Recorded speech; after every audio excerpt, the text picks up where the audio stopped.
نبی اکرم صلی اللہ تعالیٰ علیہ وسلم کی رسالت، حضور کی نبوت، نبی پاک صلی اللہ تعالیٰ علیہ وسلم کے خاتم النبیین ہونے اور حضور سید عالم علیہ الصلاۃ والسلام کے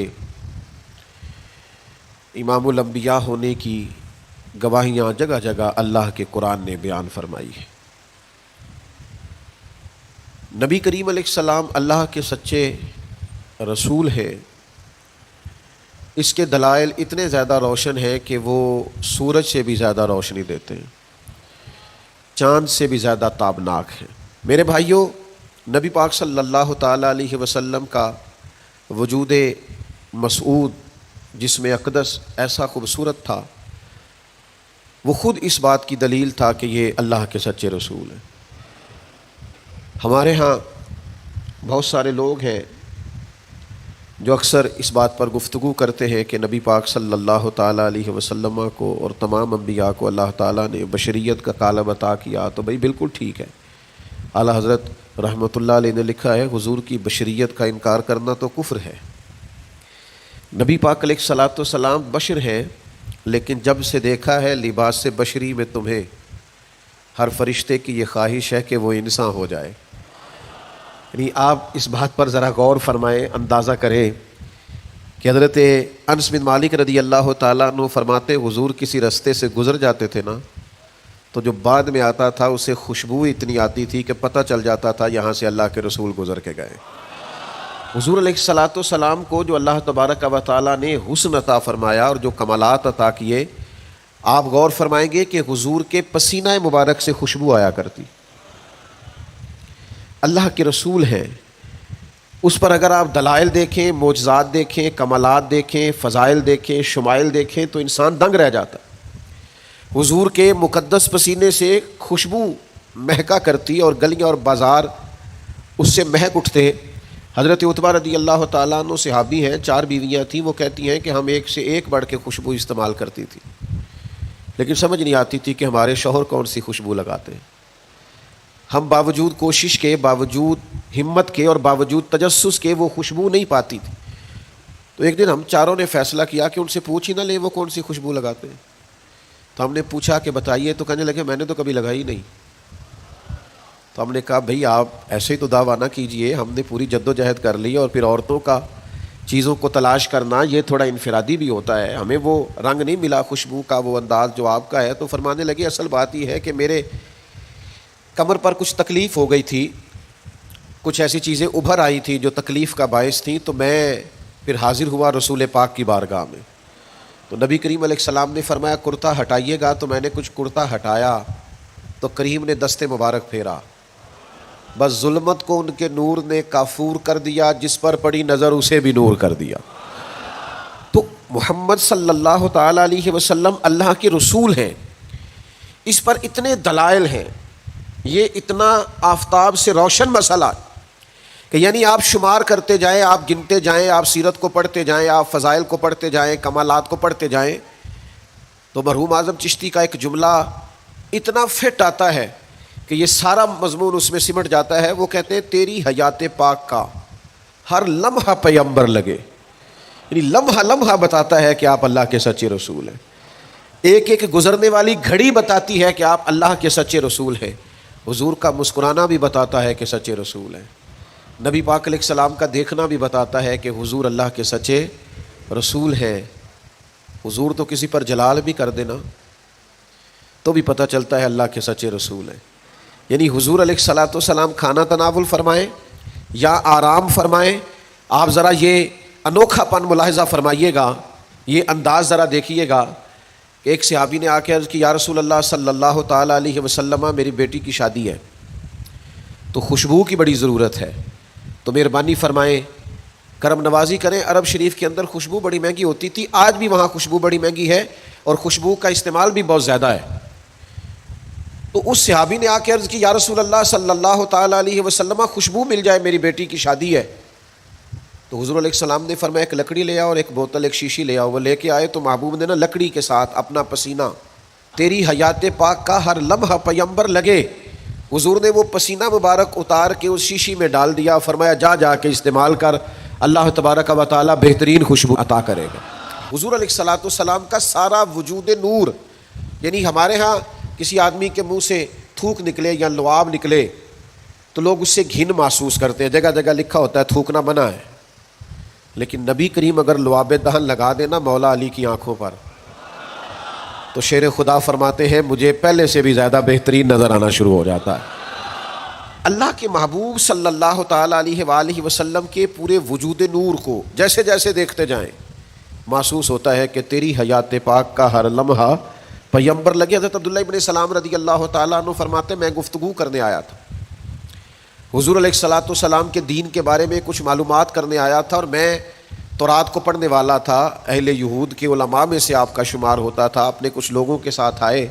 فرماتے ہیں نبی کریم صلی اللہ تعالیٰ علیہ وسلم اونٹنی پر تشریف فرماتے اور صلہ رحمی کے متعلق کچھ گفتگو کر رہے تھے۔ میں نے حضور کی گفتگو سنی۔ محبوب کا لباس مبارک مہنگا نہیں ہوتا تھا پر نہایت ہی اجلا ہوتا تھا، نہایت سادہ ہوتا تھا، نہایت باکمال ہوتا تھا۔ فرماتے میں نے اونٹ پر بیٹھے ہوئے محبوب کے لباس کا، بات کرنے کا، نفاست کا، ہاتھ اٹھانے کا وہ انداز دیکھا، اور جھکی جھکی نظریں اور معصوم لہجہ اور گفتگو میں سلاست اور روانی اور ٹھہرے ٹھہرے جملے اور لفظوں کا وہ ایک خوبصورت ردھم۔ فرماتے ہیں وہ سارے انداز میں نے دیکھے تو میں جو بات کرنے آیا تھا مجھے بھول ہی گئی، لباں تے موہراں لگیاں، بولن دی جاچ ہی بھول گئی، ایتھے زباناں تائیں کھولن دی جاچ بھول گئی۔ فرماتے ہیں میں کوئی بات ہی نہ کر سکا، جیسے ہی محبوب کے قریب گیا میں نے فوراً عرض کیا مجھے کلمہ پڑھا دے، میں مسلمان ہونا چاہتا ہوں۔ یہ آج جو لوگوں کی طبیعتیں الجھ سی گئی ہیں نا، آج یہ جو بے شمار باتیں، بے شمار گفتگو، سوشل میڈیا کا بے دریغ اور بے ہنگم استعمال، اور ذہن کو ہر وقت تھکائے رکھنا، اور طبیعت کو ہر وقت اوور تھنکنگ کرتے کرتے اپنے آپ کو پریشان کر دینا، یہ جو ساری بے چینی ہے، یہ جو سارا اضطراب ہے، یہ جو ساری ہماری طبیعتیں الجھ سی گئی ہیں، ہر آدمی کو دوسرا دشمن نظر آتا ہے اور ہر ایک کو دوسرا اپنا مخالف دکھائی دیتا ہے، اور معاشرے کے اندر بسنے والا ہر آدمی لالچی دکھائی دیتا ہے، محسوس ہوتا ہے سارے شہرت کے لیے لگے ہوئے ہیں، سارے اقتدار کی جنگ لڑ رہے ہیں۔ یہ جو ہماری ساری بدگمانیاں ہیں اس کی بنیادی وجہ یہ ہے کہ ہم ادھر ادھر تو کھول کے دیکھتے ہیں، اپنے محبوب کی بارگاہ کی طرف نہیں دیکھتے۔ ہم جب حضور علیہ السلام کی پرکیف شخصیت کو دیکھیں گے، فضائل دیکھیں گے، کمالات دیکھیں گے، معجزات دیکھیں گے، نعت پاک کی طرف توجہ کریں گے، اخلاق عالیہ کو دیکھیں گے، حسن کردار کو دیکھیں گے۔ دنیا میں وہ لوگ بڑے عظیم ہوتے ہیں جو نبی پاک علیہ الصلوۃ والسلام کی محبت میں پوری طرح محو ہو جاتے ہیں۔ آپ یقین کریں جو دروازہ رسول تک پہنچ جاتے ہیں ان کا سفر ہی ختم ہو جاتا ہے، جو حضور کی بارگاہ تک پہنچ جاتے ہیں ان کے ذہن کی مشقت پھر ختم ہو جاتی، انہیں منزل نصیب ہو جاتی۔ وہ لوگ اس طرح کے ہو جاتے ہیں کہ اب زندگی میں ایک ٹھہراؤ آ گیا، اب سکون نصیب ہو گیا، اب اطمینان قلبی مل گیا، اب مقصود ہاتھ آ گیا ہے، منزل مل گئی ہے۔ نوجوانوں بہت زیادہ نہ الجھا کرو یار، بہت زیادہ پریشان نہ ہوا کرو، جب دل بڑا گھبرا جائے نا تو اپنے نبی پاک کی سیرت کو پڑھا کرو، حضور کے احوال شریفہ کا مطالعہ کیا کرو، ان کے حسن کی بات دیکھا کرو، جمال کی بات دیکھا کرو، کمال کی بات دیکھا کرو، محبوب کے بانٹنے کا انداز دیکھا کرو، نوازنے کا انداز دیکھا کرو، نبی پاک کا دشمنوں کو معاف کرنے کا رنگ دیکھا کرو، حضور کا عطا کر دینے کا انداز دیکھا کرو۔ معاشرے میں، سوسائٹی میں ہر طرف بے راہ روی ہے، سارے دشمن ہیں، لیکن محبوب تبلیغ بھی اطمینان سے کرتے ہیں، ان کو دعوت توحید بھی مطمئن ہو کے دیتے ہیں، اور جب ان کے لیے دعا کرتے ہیں تو پھر بھی پوری دل جمی کے ساتھ دعا کرتے ہیں۔ یہ خاص ٹھہراؤ آپ کو حضور کی بارگاہ تک جانے میں ملے گا۔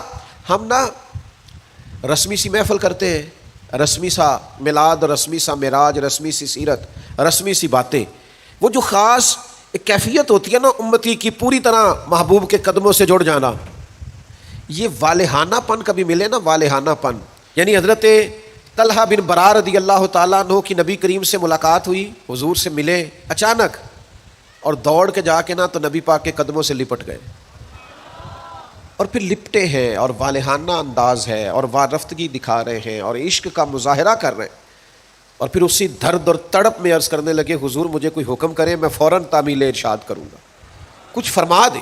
یہ والہانہ پن، یعنی کبھی آپ بڑے بے چین ہو تو کہیں یار کھولو سیرت کی کتاب، اپنے نبی کا کوئی ذکر پڑھتے ہیں، کھولو فلاں آدمی کو سنے جو حضور کے عشق کی بات کرتا ہے، آؤ کوئی نعت پاک کا نغمہ چھیڑ دے جو ہمارے دلوں کو ٹھنڈا کرے، آؤ کوئی قرب پائے حضور کے دروازہ نور کی طرف سفر کرے.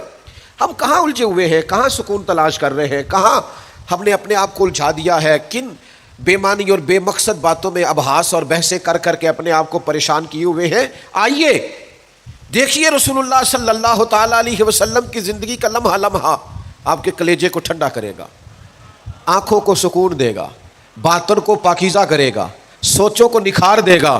کہہ لینے دو مجھے یہ جملہ، حضور سے پیار کرو، جینے کا بھی مزہ آئے گا، مرنے کا بھی مزہ آئے گا، لطف نصیب ہو جائے گا، سرور نصیب ہو جائے گا، ایک کیف سا میسر آ جائے گا.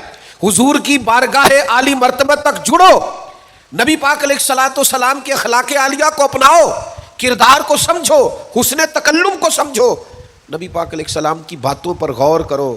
یقین کرو کبھی کبھی پڑھتے پڑھتے وجد ہو جاتا ہے. کبھی کبھی ان باتوں کو صرف مطالعہ کی نظر سے دیکھیں، سیکھنے کی نظر سے دیکھیں تو ایسے لگتا ہے کہ جیسے روح پرواز کرنے لگی.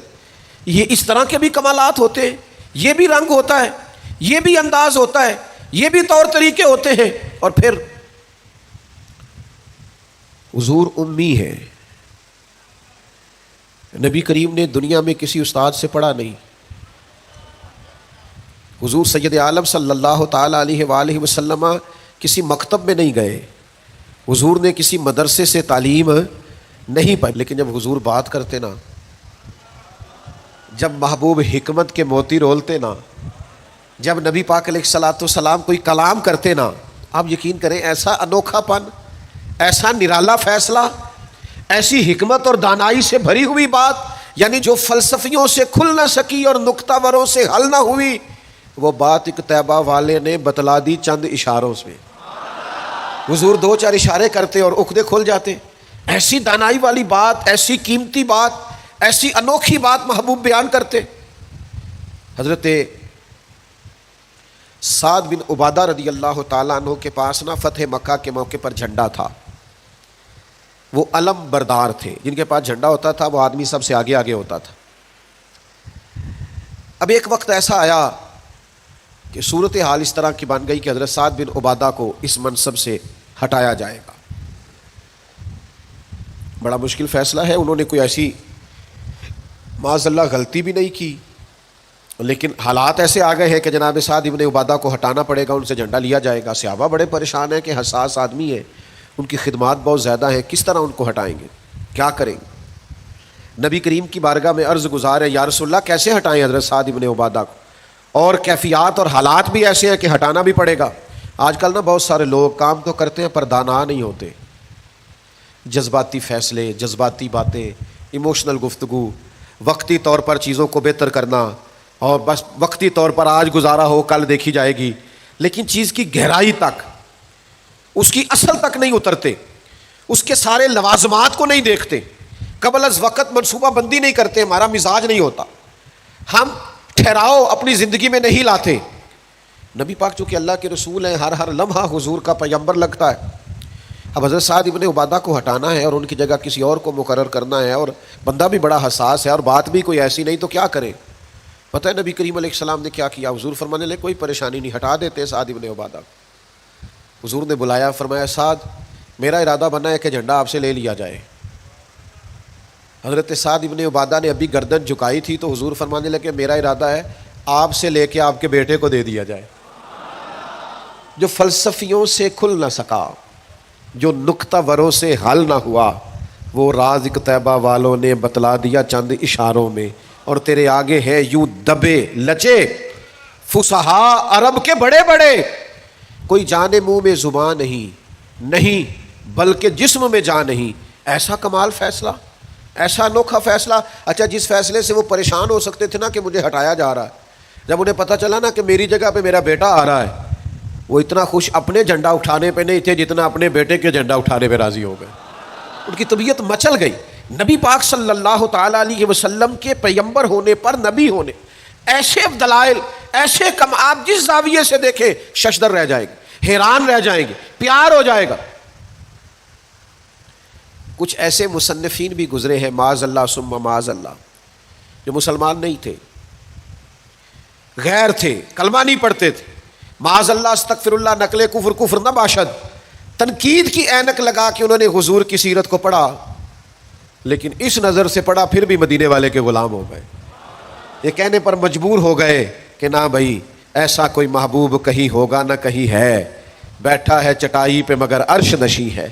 نبی پاک علیہ السلام، پھر ایک اور بات، حضور امی ہے لیکن ایسی کمال بات کرتے، ایسا انفرادی فیصلہ کرتے کہ دنیا حیران رہ جاتی۔ پھر جو عظمت کردار ہے نا، بلندی یہ کردار، مجھ سے ناراض نہ ہوئیے گا، بہت سارے لوگ ہیں جو باتیں بڑی زبردست کرتے ہیں، گفتگو میں کوئی ان سے جیت نہیں سکتا،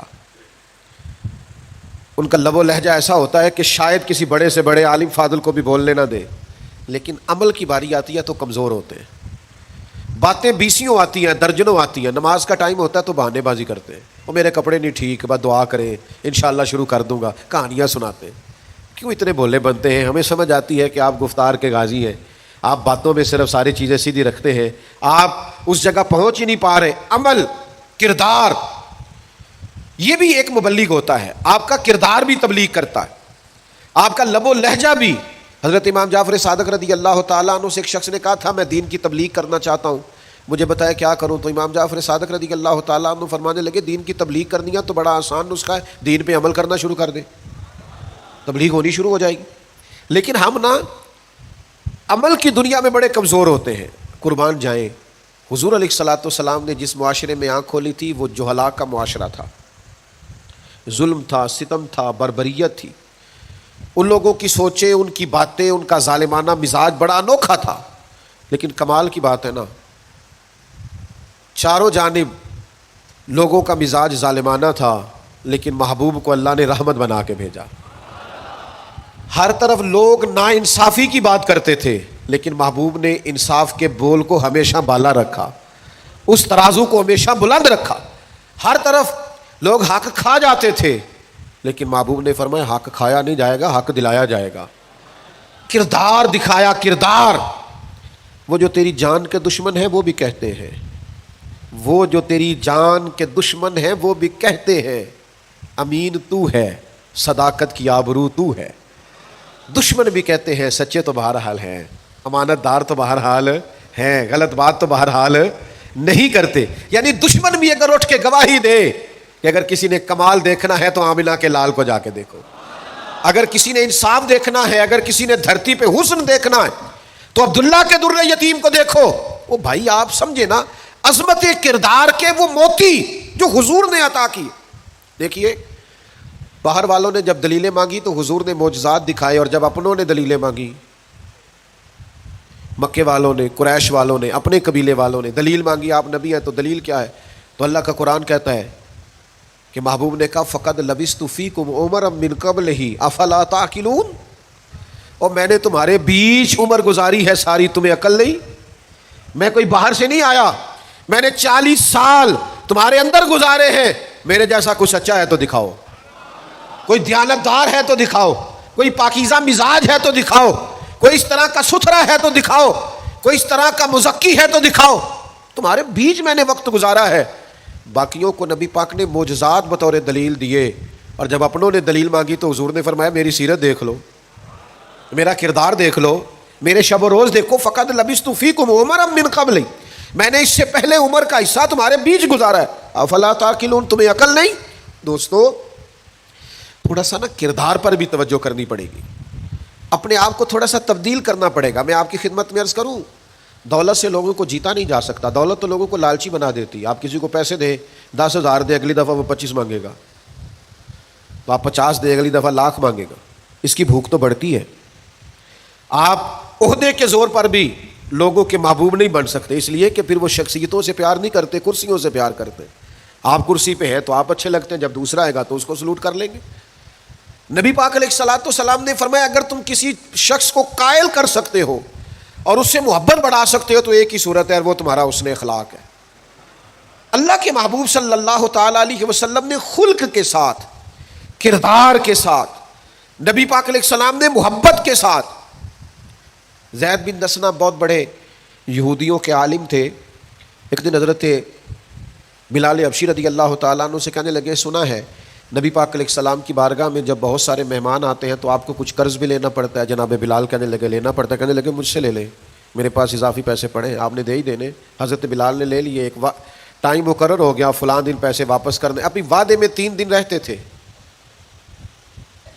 نبی پاک علیہ الصلوۃ والسلام مدینہ طیبہ کے چوک میں کھڑے ہیں، ساتھ حضرت عمر فاروق رضی اللہ تعالیٰ عنہ. یہ وہاں پہنچ گئے یہودیوں کے عالم، آ کے کہنے لگے وہ میری رقم واپس کریں. تو حضور نے فرمایا ابھی تو وعدے میں 3 دن رہتے ہیں. تو اس سے بڑے سخت جملے کہے. آپ کی توجہ ہے میری بات پر؟ سمجھ آ رہی ہے میری باتوں کی؟ چڑھانے والے اتنے خطرناک نہیں ہوتے جتنے چڑھ جانے والے خطرناک ہوتے ہیں. اتنی جلدی کسی کی باتوں سے چڑھا نہ کرے. یعنی ہر ایک کوئی دشمن بنا لیتے ہو، جس کا سٹیٹس ہی نہیں آپ کے ساتھ کھڑے ہونے کا اسے بھی دشمن بنا، اور دعا کرو کہ دشمن بھی خاندانی ہو. ہر ایک کوئی دشمن مان لیتے ہو، اسے بھی میرا اختلاف ہے، یہ بھی مجھ سے حسد کرتا ہو. چھوڑے یار، آپ کا کوئی سٹیٹس ہی نہیں ہے، سب کے ساتھ آپ کا مقابلہ شروع ہو جاتا ہے. کہیں رکے تو صحیح. وہ جو 3 بندے وہاں کھڑے ہیں، وہ جو 4 وہاں کھڑے ہیں، وہ جو 5 وہاں کھڑے ہیں، وہ میرے خلاف باتیں کر رہے ہیں. اور یار آپ بلا وجہ پریشان ہیں، وہ کوئی اور گل پہ کر دینے تو ہڑی نہیں کر دے. وہ کوئی بلا وجہ دشمن بنا لینا، چڑ جانا، ذرا سی بات پہ ڈسٹرب ہو جانا، بہت زیادہ پریشر اپنے ذہن پہ ڈالنا، اس سے بندہ کمزور پڑ جاتا ہے. انہوں نے سخت جملے کہے، لیکن نبی کریم صلی اللہ تعالی علیہ وآلہ وسلم نے نا کسی بات کا کوئی جواب نہیں دیا. حضرت عمر نے تلوار نکال لی. تو حضور فرمانے لگے عمر آپ نے تلوار نکال لی ہے، آپ کو چاہیے تھا انہیں کہتے مطالبہ نرمی سے کریں اور مجھے کہتے ان کی رقم واپس کریں. فرمایا چھوڑو، یہ جو وقار ہوتا ہے نا یہ آدمی کے قد کاٹ کا پتہ دیتا ہے. یہ جو حوصلہ ہوتا ہے یہ اس کی تعلیم کا، اس کی تربیت کا، اس کے علم کا، اس کے بڑے ہونے کی خبر دیتا ہے. حضرت عمر سے حضور نے فرمایا چونکہ انہوں نے اب پہلے مطالبہ کر لیا ہے تو ہم ایسا کرتے ہیں پہلے ہی پیسے دے دیتے ہیں. فرمایا آپ ان کو ساتھ لے جائیں، فلاں جگہ کھجوریں پڑی ہیں تول تول کے دے دیں، اور جب ان کا قرض پورا ہو جائے نا تو یہ جو آپ نے ان کو غصہ دلایا نا تھوڑی کھجوریں زیادہ بھی دے دیجیے گا، تھوڑی مٹھائی بھی دے دینا، قربان جائیں. حضرت عمر رضی اللہ تعالیٰ عنہ فرماتے ہیں میں حضور کے حکم کا پابند تھا، میں ان کو ساتھ لے گیا اور لے جا کر کے کھجوریں تول تول کے دے رہا ہوا. مجھے ان پہ غصہ ہے، وہ مجھ سے ہلکی ہلکی باتیں کرنے لگ گئے حضور کے اخلاق کے بارے میں، نبی پاک کی بردباری کے بارے میں. تو مجھے جلال تھا، میں نے کہا تو کھجوریں لے، زیادہ باتیں نہ کر. میرا اپنا ایک خیال تھا کہ انہوں نے بڑے سخت جملے کہے ہیں. تو فرماتے انہوں نے میرا ہاتھ تھاما اور کہنے لگے عمر یار میرے اوپر جلدی نہ کر، میرے درد کو سمجھ، میں تورات کا عالم ہوں، میں نے اللہ کے آخری نبی کی جتنی نشانیاں تورات میں پڑھی ہیں ساری مدینے والے محبوب میں پائی جاتی ہیں. ایک نشانی میں نے یہ پڑھی تھی کہ جتنا جتنا کوئی جہالت کرتا جائے گا نبی پاک کا علم اتنا ہی غالب آتا جائے گا، حضور کی بردباری اتنی بڑھتی جائے گی. تو میں نے نا جان بوجھ کے حضرت بلال کو پیسے دیے تھے، اور 3 دن پہلے میں نے واپسی کا مطالبہ بھی جان بوجھ کے کیا تھا.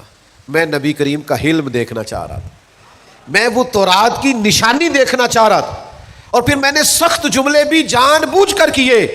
پر قربان جاؤ مدینے والے کو جس اینگل سے بھی دیکھا ہے اللہ کا سچا رسول ہی پایا. محمد الرسول اللہ، محمد اللہ کے رسول ہے صلی اللہ علیہ وسلم.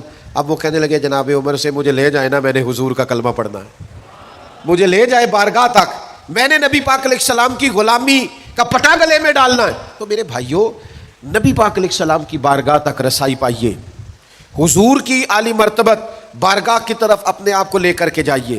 آج اگر ہم اطمینان چاہتے ہیں ذہنی طور پر بھی، قلبی طور پر بھی، روحانی طور پر بھی، فکری طور پر بھی، تو ایک ہی راستہ ہے، اپنے آپ کو حضور سے وابستہ کریں. ہم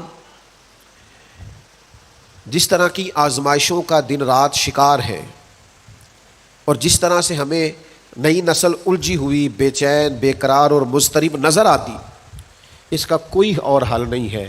اس کا ایک ہی حل ہے کہ مرنے کی طرف دیکھ، نہ جینے کی طرف دیکھ، جب چوٹ لگے دل پہ تو مدینے کی طرف دیکھ. اپنا تعلق حضور سے جوڑیے، اپنا رشتہ نبی کریم سے جوڑیے. میں آپ کی خدمت میں عرض کروں گا وقت نکال کے درود پاک پڑھا کریں. وقت نکال کے حضور کی سیرت کا مطالعہ کیا کریں، ٹائم نکال کر کے نبی پاک صلی اللہ علیہ وسلم کی نعت شریف کو پڑھا کریں، وقت نکال کر کے حضور کی بارگاہ کی طرف بڑھا کریں۔ جب تک ہم یہ سارے کام نہیں کریں گے اطمینان نہیں پائیں گے، اور پھر جیسے جیسے حضور کو پڑھو گے، نبی پاک کو سنو گے، دین کی صداقت سمجھ میں آئے گی، آپ کو سمجھ لگے گی کہ آپ اس دین کے ماننے والے ہیں جو سب دینوں پر غالب بھی ہے، سب سے سچا بھی ہے، سب سے کھرا بھی ہے، اور سب سے زیادہ نکھرا ہوا بھی ہے۔